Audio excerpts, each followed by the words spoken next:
আসসালামু আলাইকুম রহমতুল্লাহি ওবারাকাতু। স্বাগতম আমাদের খবর 24 টিভিতে। আজকের আলোচিত খবর, আমরা কথা বলবো ভারতের রাজধানী দিল্লিতে চলো সংসদ কর্মসূচিকে ঘিরে সৃষ্টি হওয়া উত্তেজনা পরিস্থিতি নিয়ে। দিল্লির একটি রাজনৈতিক দল ডাকা চলো সংসদ কর্মসূচিকে কেন্দ্র করে উত্তপ্ত পরিস্থিতির সৃষ্টি হয়। দলটির অভিযোগ করেছে, বিক্ষোভের খবর ভিডিও সাধারণ মানুষের কাছে পৌঁছানো ঠেকাতে রাজধানীর কিছু এলাকার ইন্টারনেট সেবা বন্ধ করে দিয়েছে। তবে প্রিয় দর্শক, সবচেয়ে ইন্টারেস্টিং বিষয় হচ্ছে, দক্ষিণ এশিয়াতে আমরা যেই একটি অবস্থা দেখছি, আরব বসন্ত যেটাকে বলা হতো, একের পর এক দেশে কিন্তু অভ্যুত্থান ঘটে যাচ্ছে। সর্বপ্রথম শ্রীলঙ্কাতে ঘটে। রাজাপাকসের ফ্যামিলিকে কিন্তু একবারে রাজনীতি থেকে চিরতরে বিদায় দেওয়া হয়েছে এবং রাজাপাকসে এই পরিবারকে আর রাজনীতি করার সুযোগ দেওয়া হয়নি, বা রাজনীতি করলেও জনগণ তাদেরকে প্রত্যাখ্যান করেছে। কিন্তু একই অবস্থা তৈরি হয় বাংলাদেশের ক্ষেত্রে। বাংলাদেশেও কিন্তু একইভাবে 17 বছর শাসন করেছিল হাসিনা সরকার, মানে আওয়ামী লীগ সরকার। কিন্তু সেই হাসিনার পতন এত দ্রুত সময় হয়ে যাবে এটা কেউ কল্পনাও করতে পারেনি। কিন্তু শেষ পর্যন্ত নিজের প্রাণ বাঁচাতে তিনি সেনাবাহিনীর হেলিকপ্টারে করে ভারতে পৌঁছান। তখন তিনি প্রাণে রক্ষা পান। কিন্তু একই অবস্থা আমরা ইন্ডিয়ার ক্ষেত্রে দেখতে পাচ্ছি। ইন্ডিয়াতে যেই অবস্থা তৈরি হয়েছে, আল্লাহ না করুক, যে কোনো মুহূর্তে এই অঘটন ঘটে যেতে পারে। কারণ ককরোচ জনতা পার্টি এটি হচ্ছে একটি যুব ও তরুণ সমাজের একটি পার্টি। আর যুব ও তরুণরা যদি ইচ্ছা করে যে কোনো দেশের সরকারকে নামিয়ে দিতে পারে। তার সঙ্গে দরকার হচ্ছে জনসমর্থন। আর সেই জনসমর্থন থাকলে মোদির মস্তক থরথর থরথর করে কাঁপছে। যে কোনো মুহূর্তে তার মস্তক ভেঙে চুরমার চুরমার হয়ে যেতে পারে। প্রিয় দর্শক, এটা হচ্ছে খুবই ইন্টারেস্টিং বিষয়। এই ককরোচ জনতা পার্টির সর্বপ্রথম আমার সামনে আছে, মানে তাদের যে একটি টুইটার মানে এক্স অ্যাকাউন্ট ছিল, তাদের সেখানে 8 মিলিয়ন ফলোয়ার ছিল, যেখানে বিজেপি সরকার ভয় পেয়ে তাদের সেই এক্স অ্যাকাউন্টকে ব্যান করে দিয়েছিল এবং বন্ধ করে দিয়েছিল, যেন তারা কোনো উত্তেজনামূলক পরিস্থিতি সোশ্যাল মিডিয়াতে তৈরি না করতে পারে। সর্বপ্রথম কিন্তু সোশ্যাল মিডিয়া যখন বাংলাদেশে ব্যান করে দেওয়া হয় বা বন্ধ করে দেওয়া হয়, তখনই কিন্তু আন্দোলন আরও তীব্র থেকে তীব্র হতে থাকে। আর সেই কারণে কিন্তু শেখ হাসিনাকে ক্ষমতা ছেড়ে পালাতে হয়। তবে সামাজিক যোগাযোগ মাধ্যম এক্সের সাবেক টুইটার তাদের দাবি করে শহরের বিভিন্ন এলাকা থেকে ইন্টারনেট বন্ধ থাকায় অভিযোগ এসেছে। তারা তাদের সমর্থক শান্ত থাকার আহ্বান জানিয়েছে। ককরোচ জনতা পার্টির যারা প্রতিনিধি আছে তাদেরকে শান্ত থাকার জন্য আহ্বান জানিয়েছে।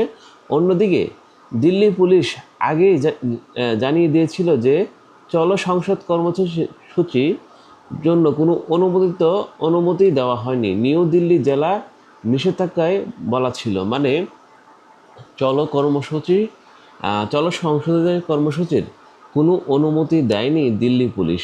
আর সেই নিষেধাজ্ঞাকে অমান্য করে হাজার হাজার ককরোচ জনতা পার্টির সমর্থক নিয়ে সেই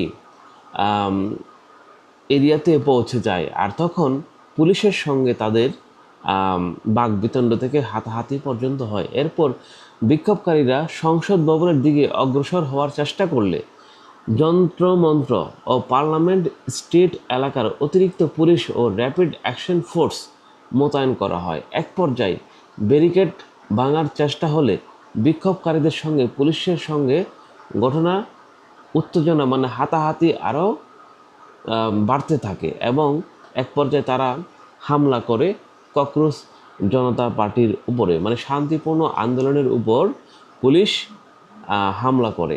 তবে ইন্টারনেট বন্ধের অভিযোগ বিষয়ে দিল্লি পুলিশ বা ভারত সরকারের পক্ষ থেকে তাৎক্ষণিকভাবে কোনো আনুষ্ঠানিক বক্তব্য প্রকাশ করা হয়নি, তাই অভিযোগটি স্বাধীনভাবে নিশ্চিত করা যায়নি। এই ঘটনার দুটি বিষয় বিশেষভাবে আলোচনায় এসেছে। প্রথমত, কোনো রাজনৈতিক কর্মসূচির নিয়ন্ত্রণ প্রশাসনের কঠোর অবস্থান হতে হয়। দ্বিতীয়, ইন্টারনেট সেবা বন্ধের অভিযোগ যদি এমন পদক্ষেপ নেওয়া হয়ে থাকে তবে এর কারণ আইনগত ভিত্তি নিয়ে প্রশ্ন উঠতে পারে। আবার সরকার যদি এমন কোনো সিদ্ধান্ত না নিয়ে থাকে তাহলে অভিযোগের সত্যতা তদন্তের বিষয় হতে পারে। এ ধরনের পরিস্থিতিতে যাচাই করার তথ্য ও উপর নির্ভর করা সবচেয়ে গুরুত্বপূর্ণ। আপনার কি মনে হয় এ বিষয়ে?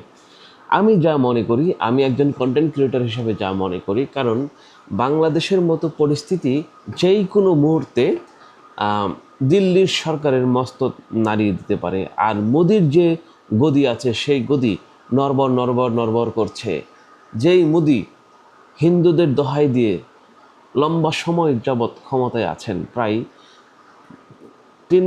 তিনবারের প্রধানমন্ত্রী হয়েছেন এই নরেন্দ্র মোদি। এই নরেন্দ্র মোদি যেভাবে প্রধানমন্ত্রী হয়েছেন এবং যেভাবে তার দলকে হিন্দুদের দোহাই দিয়ে সামনে এগিয়ে নিয়ে যাচ্ছেন, সেটা কিন্তু খুব শীঘ্রই হয়তো আমরা দেখতে পাবো তার অস্তিত্ব নিয়ে টানাটানি হতে পারে। কারণ ভারতে যারা বসবাস করে বা ভারতে যারা থাকে তাদের অধিকাংশ হচ্ছে হিন্দু।